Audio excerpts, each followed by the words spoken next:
अस्सलाम वालेकुम। So basically ये पैराग्राफ ट्रांसलेशन की नवी वीडियो है जिसके अंदर हम इस पैराग्राफ को ट्रांसलेट करने वाले हैं और इसके प्रॉपर वर्ड्स मीनिंग भी देखेंगे और इसकी फॉर्मेशन को देखेंगे कि किस सेंटेंस में ये बेसिकली बनाया गया है। जैसे जब इम्तहानात के नताइज का ऐलान किया गया तो पता चला कि मेरा नाम टॉपर्स की फहरिस्त में शामिल किया गया है। मेरे असातिज़ा और वालिदैन को मुझ पर फ़ख्र था। कामयाबी के इस लम्हे को हमेशा याद रखा जाएगा। ये सब इसलिए मुमकिन हुआ क्योंकि दिन रात मेहनत की गई और मुताले को तरजीह दी गई। इस पैराग्राफ को हम ट्रांसलेट करने वाले हैं, एक एक करके इसको देखेंगे कि किस टेंस से ताल्लुक़ रखता है और फिर इसकी कौन कौन सी वोकेबलरी का इस्तेमाल किया जा सकता है। तो चलें देख लेते हैं। फर्स्ट हमारा जो सेंटेंस है इस पैराग्राफ का वो क्या था कि जब इम्तहानात के नताइज का ऐलान किया गया। सो यहाँ पे अगर वोकेबलरी की बात करें तो व्हेन के लिए यानी जब के लिए हम व्हेन का यूज़ करेंगे और नताइज का जो मीनिंग है वो क्या है, रिजल्ट। और अनाउंस यानी ऐलान करना, और अनाउंस बेसिकली यहाँ पर वर्ब है। इसकी सेकंड और थर्ड फॉर्म होगी अनाउंस्ड, ठीक है, यानी डी लग जाएगा आखिर में। सो अब बात करेंगे टेंस की कि ये कौन सा टेंस है जब इम्तहानात के नताइज का ऐलान किया गया। तो यहाँ पे ऐलान किसने किया ये ज़ाहिर नहीं है, तो यानी कि सब्जेक्ट ज़ाहिर नहीं है। तो जिस सेंटेंसेस में सब्जेक्ट ज़ाहिर ना हो तो वो कौन से सेंटेंसेस होते हैं, वो पैसिव सेंटेंसेस होते हैं, है ना।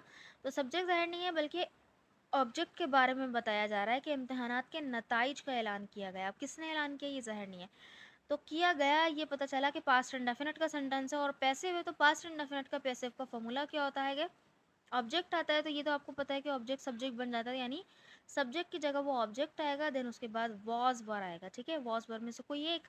देन उसके बाद जो हमारी वर्ब की थर्ड फॉर्म आएगी। हमेशा जितने भी पैसिव सेंटेंसेस हैं उनके अंदर जो मेन वर्ब होती है वो वर्ब की थर्ड फॉर्म आती है। देन उसके बाद जो अदर वर्ड्स होंगे वो आ जाएंगे। तो चलें सेंटेंस अगर हम बनाएं तो बनेगा व्हेन, जब। तो यहाँ पे ऑब्जेक्ट क्या होगा, इम्तहानात के नताइज, द एग्ज़ाम रिजल्ट्स, ठीक है, द एग्ज़ाम रिजल्ट्स। क्योंकि ये प्लूरल है तो इसलिए इसके साथ वर लगाया और देन उसके बाद हमने अनाउंस की थर्ड फॉर्म अनाउंस्ड यूज़ कर ली। When the exam results were announced, जब इम्तिहान के नताइज का ऐलान किया गया।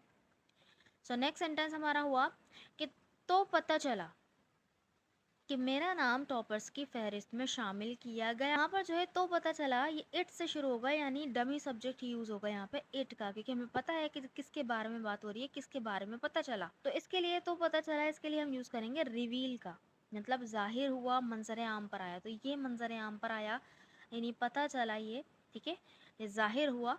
देन उसके बाद इंक्लूड होगा शामिल करने के लिए, और जबकि लिस्ट फहरिस्त को बोलते हैं। तो पता चला ये हमारा बनेगा पास्ट इंडेफिनिट के पैसिव में, जो कि हमें अभी हमने देखा था कि इसका पैसिव क्या होता है कि इस ऑब्जेक्ट के बाद वॉज वर्ब के बाद जो है वर्ब की थर्ड फॉर्म आती है।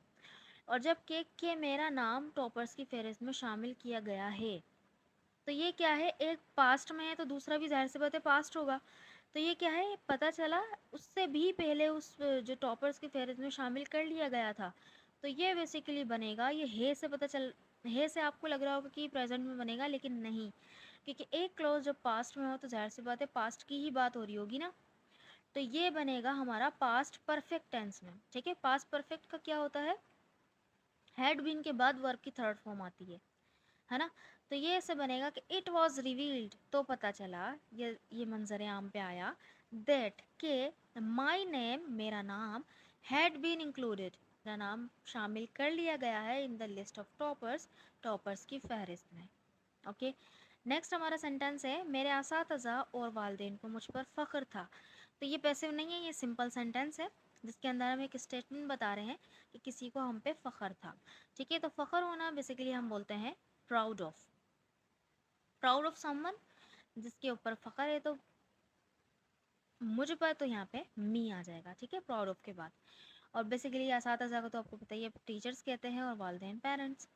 तो ये क्या होगा कि यहाँ पे सब्जेक्ट के बाद वॉज वर्ब में से कोई एक आएगा, देन उसके बाद जो ऑब्जेक्ट है हमारा वो आ जाएगा। तो यहाँ पे जो सब्जेक्ट है वो क्या है, मेरे असातिज़ा और वालिदैन, ये दोनों ही सब्जेक्ट है। तो माई टीचर्स एंड पेरेंट्स वर, क्योंकि ये प्लूरल हो गए तो वर आया, ठीक है, were proud of me, my teachers and parents were proud of me, ठीक है।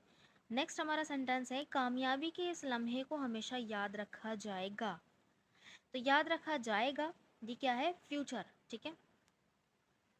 तो फ्यूचर इंडेफिनिट का जो है पैसिव क्या बनेगा, कि सब वही ऑब्जेक्ट के बाद विल बी आएगा और विल बी के बाद वर्ब की थर्ड फॉर्म आएगी। तो यहाँ इसकी वोकेबलरी पे आए तो लम्हे को बोलेंगे मोमेंट, और हमेशा ऑलवेज, और रिमेंबर याद रखना बेसिकली।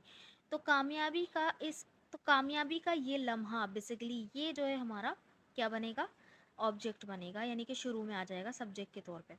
तो ये बनेगा this moment of success. This moment of success यानी कामयाबी का ये लम्हा या कामयाबी के इस लम्हे को, ठीक है, विल ऑलवेज बी रिमेंबर्ड, याद रखा जाएगा, ठीक है, will always be remembered. Simple. Next है ये सब इसलिए मुमकिन हुआ, फिर आगे भी पूरा मतलब इसका कंप्लीट सेंटेंस है, तो बड़ा सेंटेंस था इस वजह से मैंने इसको यहाँ तक ये लिया। तो ये मुमकिन हुआ, यानी इट का यूज़ करेंगे, फिर ऑल सबके लिए, और जबकि पॉसिबल मुमकिन के लिए, तो बन जाएगा it was all possible. It was all possible यानी कि ये सब इसलिए मुमकिन हुआ, और इसी वॉज को जो है हम आगे लेके चलेंगे, यानी कि ये वाला मुमकिन हुआ क्योंकि दिन रात मेहनत की गई और मुताले को तरजीह दी गई। ये भी क्या है, पास्ट इंडेफिनिट का क्या है, पैसिव है, और बिकॉज ऑफ की वजह से यूज़ करेंगे, और हार्ड वर्क मेहनत, और डेडिकेशन बेसिकली लगन और इन्हेमाक के लिए यूज़ करेंगे। तो इस तरह से कि जो है दिन रात मेहनत की गई यानी कि डेडिकेट किया गया, ठीक है। तो जिसके यहाँ पे बनेगा कि because of the hard work and dedication, दिन रात जो हमारी लगन है और हार्ड वर्क है उसको दिया गया, गिवन टू स्टडिंग, पढ़ाई को, डे एंड नाइट, ठीक है। तो यहाँ पे इस तरह से हमने जो है तरजीह दी गई, यानी तरजीह देना है इसको जो है हमने डेडिकेशन में बना दिया, कि यानी कि हमने जो है डेडिकेशन दी उसको, स्टडीइंग को, तो इस वजह से हमने ये मुमकिन हो पाया, because of the hard work and dedication given to studying. तो आई होप कि आपको ये पैराग्राफ अच्छी तरह से समझ में आ गया होगा। अब मैं पैराग्राफ को फुल पढ़ देती हूँ। When the exam results were announced, it was revealed that my name had been included in the list of the toppers. My teachers and parents were proud of me. This moment of success will always be remembered. It was all possible because of the hard work and dedication given to studying day and night. Okay? I hope कि आपको ये समझ में आ गया होगा। तो इसमें आपको कोई अगर डाउट है तो मुझसे आप पूछ सकते हैं, और जो है तारीफ़ भी कर सकते हैं। Thank you so much.